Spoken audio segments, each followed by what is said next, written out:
Good afternoon. Good afternoon. And thank you for this morning. Given what's on TV in the lobby, it's felt like it's been a week today already. We're talking about diversity and inclusion. And yet, as we all know, progress is slower than it ought to be right now.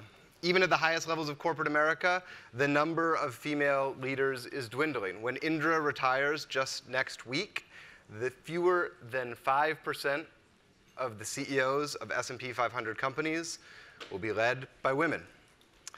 Jamie, earlier this morning, said that it would be 10 to 15 years before that changed meaningfully. So what do we do about it? How do we turn talk into action?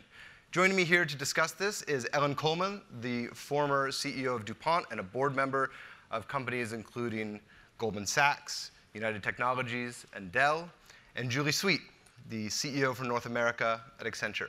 Ellen, I'd like to start with you. When you took over at DuPont, you inherited a culture that had changed over the years, and one of the first things you did was put in a new head of human resources. What had changed in the years before you took over, and why did you feel like it was important to put in a new head of HR? Well, I really felt that, when I was named as CEO, it was at the beginning of the global financial crisis.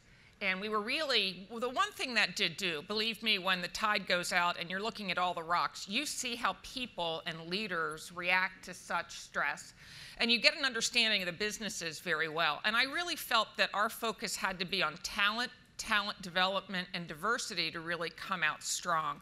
And I didn't feel I had those skills inside the company. So when I did my search for the head of HR, I was really keying in on talent development as being, I really wanted somebody who could just nail that inside of a 210-year-old company. Right. And I got a great person, and he really made a huge impact, not only in talent development, but in diversity and inclusion and many other aspects of the business. And what were the results in the years that passed? Because I remember when we spoke earlier, you said that when you arrived, you felt like this D&I portion of sort of the broad assessment of the talent pool at the company had almost become just a check-the-box kind of mentality, rather than something that people were actually proactively working to change. When, in the 90s, we went through an unfortunate phase where the HR leadership there put in such a detailed goal and quota system down to how many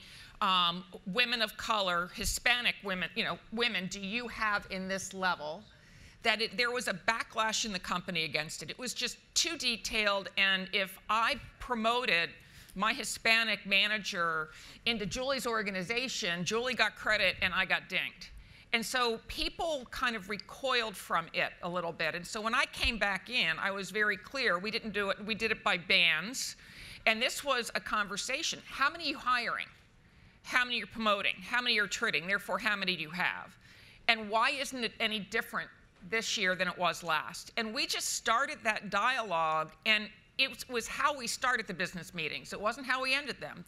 Don't tell me how great you are at revenue. Let me see, you hired 100 people last quarter, and 80 of them were white male. I don't get it.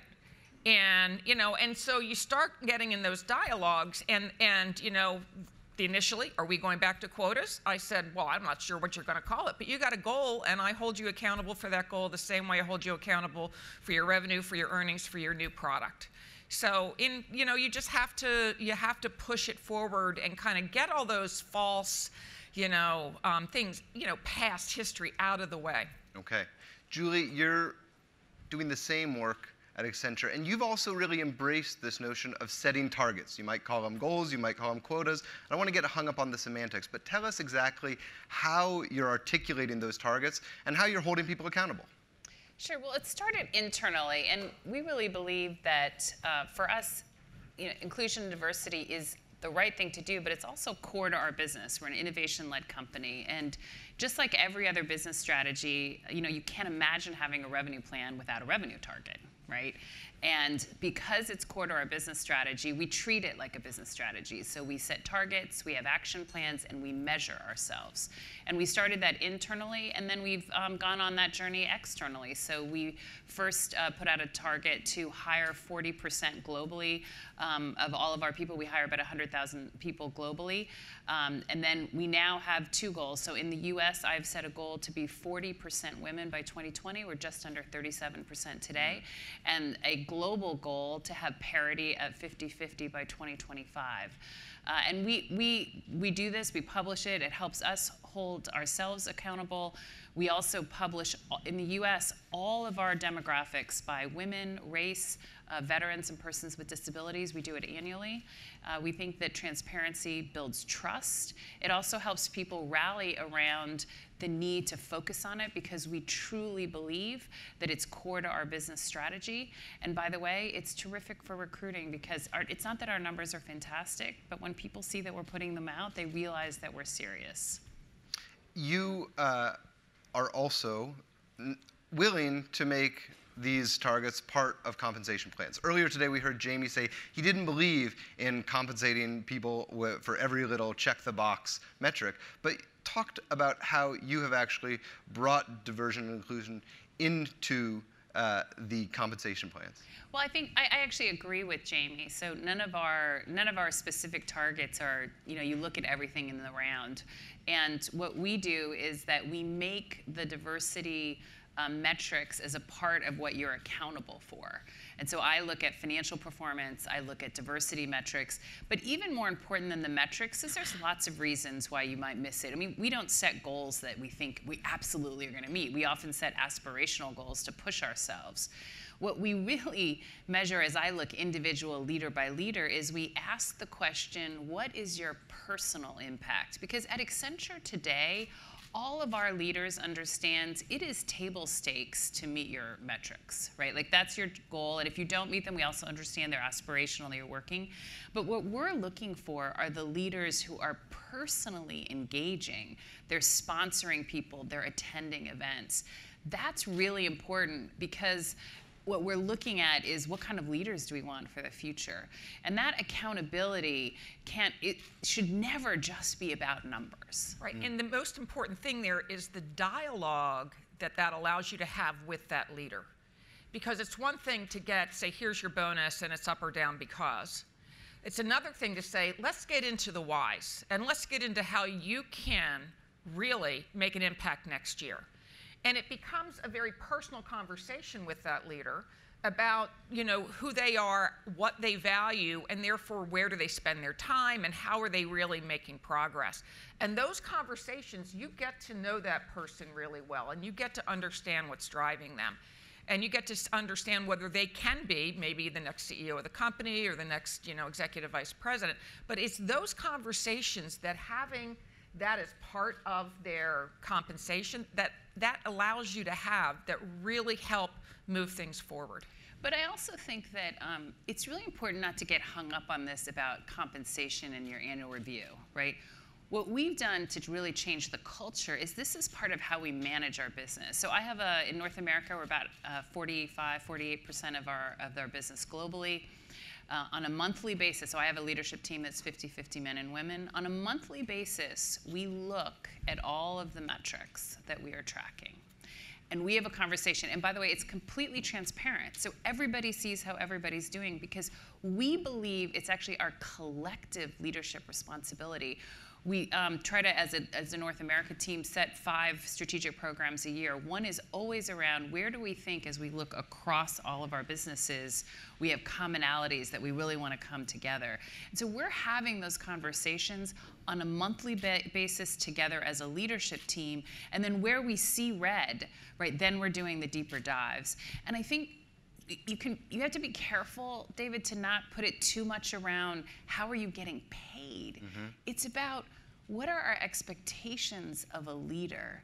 And our global CEO, Pierre Nanterme, is amazing, and our board, and they have set this for every country we're in. And you start with where you are, right? Because countries are in different places. But I think if you only make it about how am I going to get paid in my bonus, then you're not going to be successful. It's What does it take to be a leader at Accenture? You have to believe in inclusion and diversity. You know, one of the things about publishing data, because most companies do not publish their data externally, and many companies only publish very rudimentary data. How many women do I have? How many people of color do I have internally? But when we started publishing it by unit, and and there were like 26 breakdowns, the people would talk to each other. How did you do that? How did you get that improvement? What are you doing differently than me? That little internal competition is real, and it's helpful. Yeah. Because they don't want to be the last one on the list, right, because they think they're good. And so I'm a big believer in publishing, especially internally, to allow that to naturally occur. I agree. That's great. Another thing you did at DuPont was implicit bias training. We did. We got to change cultures. Yet implicit bias training, it can be sensitive stuff. How did you accomplish it without putting people on the defensive, without making it feel like you were trying to fix them? And what were the results? No, they thought I was trying to fix them. They really, the men on my team were convinced, they all talked together before it, and they admitted this to me afterwards, that this was me trying to fix them. I mean, I'd already taken away their cookies and sandwiches, and I had healthy lunches, so this was just another assault on them. And that's true, and they were all skinnier at the end of my term. But the interesting thing that we found as we went through it, and I knew I had biases, we all have our biases, we found structural biases within the company that we kind of knew about but really clearly came out in the dialogue. And my team was very happy to find out that I was flawed and that I, very readily admit it. Guys, I'm an enabler to this. So, and we got into an excellent dialogue on terms of what would go on in these meetings when people were, being discussed for that next job, and how we could actually, among ourselves, be very open and honest about our biases and therefore get it to a different place. Then my team went on and did the same thing with their teams. And they had to make themselves vulnerable and about their part in it. But I really felt it was one of the most powerful sessions that we went through to bring our team together to really focus on how we can make real improvement. Mm-hmm. That's great. And Julie, you've talked about the importance of sponsorship. And I think all of these related conversations are talking about the role of men in doing this work in partnership with women inside an organization. Can you talk about why you feel like sponsorship is important? And what specifically do you mean? I mean, I feel like sponsorship is one of those terms that can obviously mean a bunch of different things to a bunch of different people. What do you feel like is an effective form of sponsorship inside a company like Accenture? Well, sponsorship is really the person who's going to be your advocate when you're not at the table, right? And it is different than coaching. And one of the things we started 5 years ago now was a sponsorship program. We had identified we didn't have enough women in P&L roles at the senior levels. And so we have a sponsorship program that involves about 30 women at a time, where the top 20 leaders at Accenture, we each sponsor at least 2 women in this. And it's interesting, if you look at my leadership team, the 7 of the 16 line roles all were part of the first or second cohort of this, and I think it really works. And everyone looks at my team and says it's the strongest team ever in North America. So it's a formalized process. This isn't an informal network. At the very top it is. I think in general, sponsorship, first of all, we're 450,000 people. I'm 50,000 in the US. You can't have a completely formal program. We did that because it was an intervention. Mm-hmm. But we focus on, when we're asking about personal impact, we're asking, who have you sponsored? Right? Who are you helping actually get ahead? And I think it is a very important part of what we have to do as leaders. And the more you do it individually, the more that others will do it. But also it's how you learn, mm-hmm. right? I mean, I don't sponsor only senior people. So I sponsor also more junior people, because I learn from them in the conversations I have on what's going on in the company, what's it like to advance, right? I also don't only sponsor diverse candidates. I mean, one of the things we are very focused on is inclusion, right? So we've been focused very much on diversity, but at the end of the day, everyone needs to be able to come to work and feel like they belong and they like it there. And so we've been focusing a lot, and if you haven't seen it, please check out #InclusionStartsWithI. It's this incredible video that our people did in the UK, and it's been used at lots of Global 2000 companies now because we did it in a way that everyone could use it. But it really picks up all kinds of diversity. And and we think that's important. We're focusing more and more on the inclusion part. We're going to go to Q&A soon, so please get some questions ready. But before we do, I feel like we were just talking about cultivating talent. But of course, there comes that moment where you actually have to decide who's going to be the next senior leader for that role. There are now some formalized processes out there, things like the Parity Pledge, which asks that companies self-commit to considering at least one female candidate for VP level positions and up. How do you guys feel about those kind of formalized processes where we actually say we're going to make a commitment to make females a part of the candidate applicant pool for senior jobs? And what did that look like inside of each of your companies?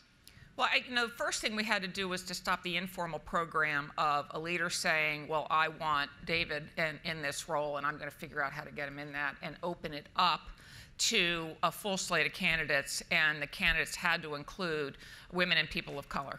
And if it didn't, they had to go back and try again. And so the informal processes in companies, especially in that kind of viscous middle of the company, are the hardest ones to get to.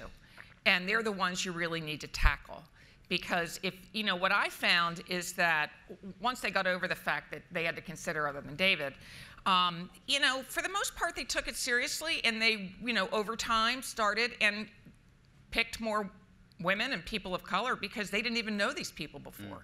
And they weren't within their circle. And so what you had to break was those informal networks in order to really open it up and allow more people to be on the slates, in the process, in the discussion. Then you had to put data in the room. They'd always say, well, David's been in that job 3 years, so I really think he's well developed and can move on to this role. Whereas, Julie's only been there for about 18 months. And I turned to the HR guy and I said, how long's David been in the role? 18 months. How long's Julie been in the role? 3 years. I said, so you want to change your statement now? And the guy said, well, that can't be true. And he looks at the HR guy. The HR guy says, it's right here, and it is true. Then men have assumptions. They make assumptions on their favorite candidate, that they are more experienced, that they are more qualified. And and that's where putting data in the room and having that discussion was eye-opening. Terrific. Julie, how are you dealing with this? Look, we started with leaders, and we're now pushing it down when we're doing hiring outside. So the thing that's important is you can say you're going to have a diverse slate, but you actually have to invest to help create them, either internally or not. If you simply say it, and you say to a leader, and they want to do it, but say they're recruiting from outside, you have to have the help, right? Who are the recruiters? How do you change the networks? What are the events? And so we've invested a lot in the infrastructure to help source talent from different places, to be able to know the talent. If you're in one business unit, you don't necessarily know the talent in another business unit. And so, look, you can't escape that all of this is hard work. And if you only say to leaders, I want a diverse slate, and you don't make the investments to have that actually work and be effective, because at the end of the day, you have to make the decision on the best people. Full stop, right? And you also can't set unrealistic goals, expect leaders to meet them, and not invest to help them. Great. We've got time for maybe one or two questions. Hands? Yeah, right here in the front, please. So hi, my name is Jean Conley. I'm from MITRE Corporation in Virginia. When I started there less than 2 years ago, there were maybe 2 women officers. And so I'm learning at this session that diversity and inclusion is really 2 thoughts. It's diversity, which we've done. We are now 50% officers, but we're starting to lose the women officers because we haven't figured out inclusion. I'm not the HR person, I'm the finance person. What would you recommend I can do with our officer corps to try and build that inclusion and get the CEO and some of his senior VPs to see that just because it's 50% women now or more diverse, that we haven't really changed the culture? And this, of course, echoes Jamie's remarks earlier today about that attrition at the VP level. How do you stop that? How do you stop this? So, because I'll try to be short. So we put out some great research last year called Getting to Equal that's all about culture. And it has 3 buckets of culture, and it's a roadmap of the 14 drivers where companies that follow these things create a culture of equality. Men rise twice as fast and women rise 5 times as fast. So it's not a one-time thing, and I'd really encourage you to take a look at the research that's available on Accenture. We do this every year, really as a contribution. And I think it was global, it's phenomenal work, and it provides a really good roadmap. But it's leadership, it's programs, and then what it feels like on the ground. No, it's really hard to break into old cultures, and it really is. And so, you do offsites where, because you have to break those informal networks, and the only way you can break them or add to them is by putting people together where they can't get away, and spend time together, and you set it up so that they're not eating with the same people that they always eat with. They're not, on the team, if you have some teaming exercises.